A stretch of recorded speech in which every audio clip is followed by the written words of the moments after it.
This is not a dream. This is the reality of Dota 2, where one player has literally rewritten the rule book. If you look at Team Falcons as a perfectly tuned machine, MALR1NE is the engine that makes everything run. A talented, unconventional, and supremely confident player who became a world champion at just 20, shattering the conventional meta and build paths. He created his own builds, played heroes nobody else touched, and still won. No dominator, no recycled boring hero picks, just pure confidence and the deepest understanding of the game. Today, I'm going to do a deep dive into how Falcons mid laner Stanislav MALR1NE plays, his signature tricks, tactics, and why he's considered one of the smartest players on the pro scene. This breakdown will be useful for absolutely everyone, from those grinding out their first few thousand MMR to seasoned veterans,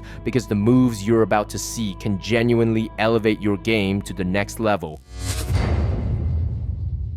MALR1NE was born on September 17, 2004, making him 21 now. He spent most of his life in the countryside. He loves animals, a quiet life, and doesn't chase the city hustle. He started his career in 2021 while still in school. Playing a regular ranked pub game, he unexpectedly received a friend request from Fishman.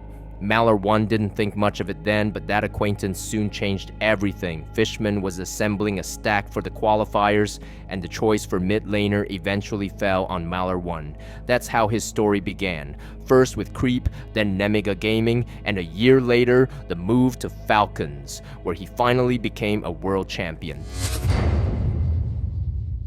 From the very beginning, it was clear this guy doesn't play like everyone else. MALR1NE is a versatile player capable of running several completely different playstyles. Drafting against him is a nightmare, as his pool isn't limited to 2, 3, or even 5 heroes. That said, Stanislav has several well-developed signature heroes that played a crucial role and literally carried Falcons to the championship. It makes sense to divide his pool into 2 categories. The niche picks. These are heroes MALR1NE plays less often. This isn't due to bans. He simply picks them when they genuinely fit the meta.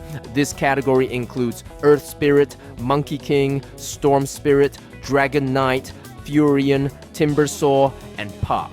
Many might be surprised to see Puck on this list. Yes, MALR1NE is truly strong on him, but statistically, over the last 3 months, he's only played the hero 5 times, winning only once. Puck remains a solid hero, but by the end of the International, many teams, including Falcons, moved away from it. Puck's win rate at the tournament was under 50%, and the numbers speak for themselves. Another interesting mention is Huskar. MALR1NE has over 600 games on him, and the hero can still appear if the opponent's draft leaves an opening, for example, when they make critical mistakes during the pick phase. The signature game winners. These are the heroes on which MALR1NE is capable of single-handedly winning the game. This list includes Primal Beast, Beastmaster, Earthshaker, and of course Sand King.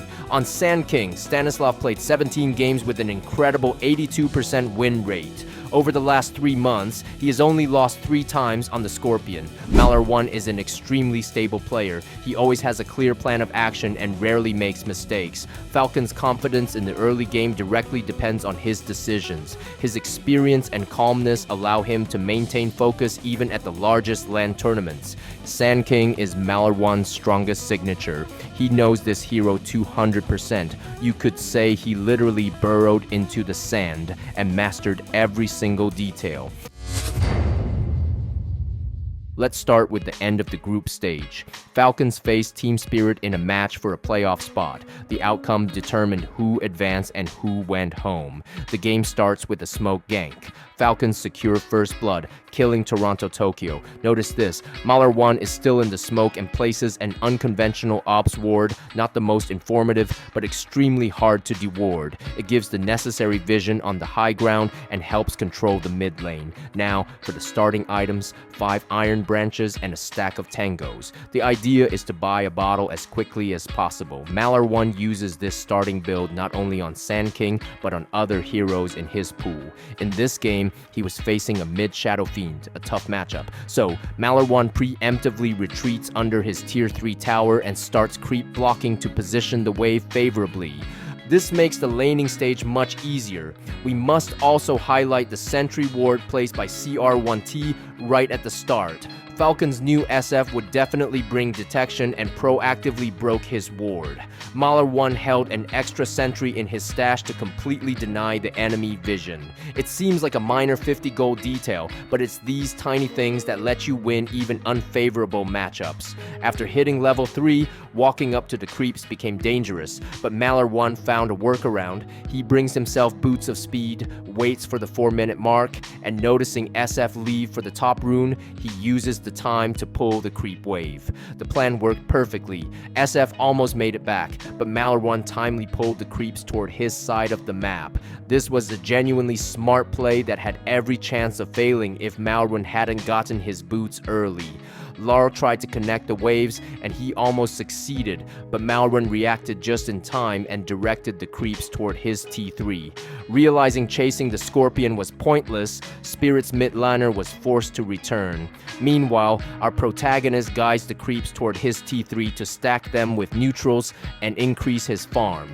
At this moment, climbing the high ground, he attacks the melee creeps several times so the creeps don't lose vision and turn back. As soon as the plan was successfully executed, he returned to base to recover resources. It seemed like MALR1 was playing an incredibly tough matchup against a mid-fiend and should have theoretically lost it. However, thanks to his actions and a small amount of support, at 5 minutes, he had 500 gold more than Laurel. Even their experience was identical. Teleporting back to mid, Falcon's mid laner ignores the creeps dying under the tower and instead rushes the river. The first active rune, bounty or water, is about to spawn. Yes, he had to sacrifice a couple of creeps, but it was absolutely worth it. He gets a regeneration rune. After shoving the lane, MALR1 leaves the mid lane for his support and moves towards the wisdom rune. He knows one of the enemies will definitely want to claim it, and he's absolutely right,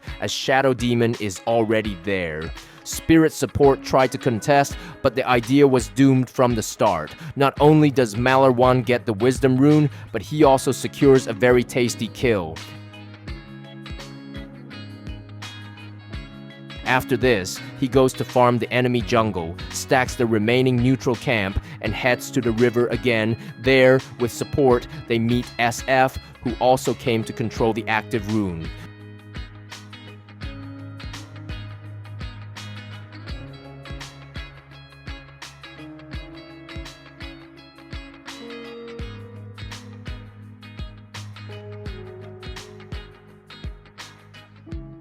The result is a 4-man wipe for Team Falcons, and MALR1 inches closer to buying his coveted Blink Dagger. And no, after this, he doesn't rush back to farm the jungle. Instead, he goes bot, where he and his team take down the Tier 1 tower. Without wasting time, MALR1 picks up another active rune, clears the jungle, and finishes his long-awaited Blink Dagger in mid. Crucially, he doesn't immediately deliver it to himself after buying it, as the vast majority of players do. Instead, he holds the courier in the trees and only grabs the item when CR1T smokes him. This is done to make the Blink Dagger initiation as unexpected as possible.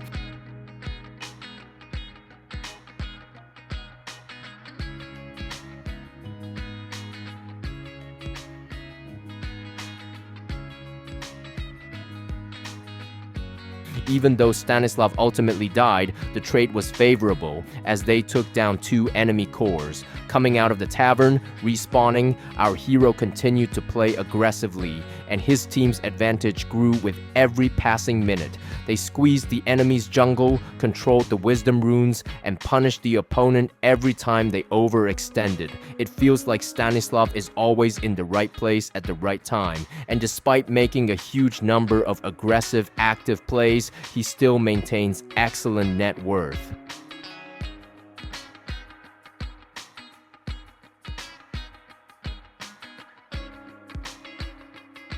With the appearance of a perfectly timed Aghanim Scepter, Spirit's position became even more hopeless. For the rest of the game, Falcons squeezed the life out of their opponents, and after building a huge lead, sent Team Spirit to the airport.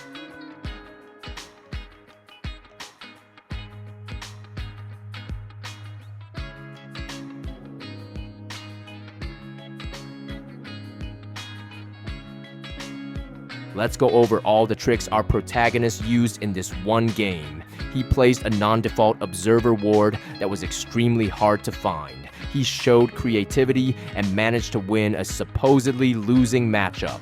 He denied the opponents the Wisdom Rune and secured a kill there. He helped the team secure the Tier 1 bot tower. He held the courier in the trees to hide the Blink Dagger purchase. He was always in the right place at the right time. MALR1 showed that even in the toughest meta, you can find your own path to victory. The main thing is to understand the game, not just mash buttons. If you want more breakdowns like this, support the video with a like and a comment. See you in the next analysis, bro.